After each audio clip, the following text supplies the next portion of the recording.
আমি এখানে ইংরেজি ডিপার্টমেন্ট 12 স্টুডেন্ট।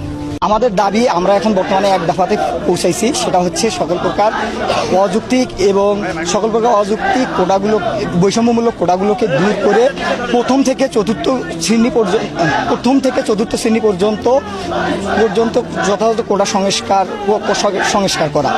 আর এখানে আমাদের হচ্ছে বিচার বিভাগের সাথে আমাদের কোনো সম্পর্ক না, আমাদের সম্পর্ক হচ্ছে নির্বাহী বিভাগের কাছে। কারণ আপনারা জানেন সংবিধানের 29 নম্বর অনুচ্ছেদে বলা হয়েছে সরকারি চাকরি ক্ষেত্রে সকল নাগরিক সমান সুবিধা ভোগ করবে। কিন্তু এখানে আরও আছে যারা অনগ্রসর জনগোষ্ঠী আছে, তাদের জন্য একটা নির্দিষ্ট কোটা ব্যবস্থা থাকবে। এটা কোটা ব্যবস্থা কিছু সংখ্যক অনগ্রসর জনগোষ্ঠীর জন্য এটা সাংবিধানিক অধিকার। সাধারণ শিক্ষার্থীরা আমরা এখানে শঙ্কিত আছি, তো আমরা সাধারণ শিক্ষার্থীরা চাচ্ছি যাতে আমাদের এই ব্যাপারে আমাদের পরবর্তীতে কোনো সমস্যা না হয়।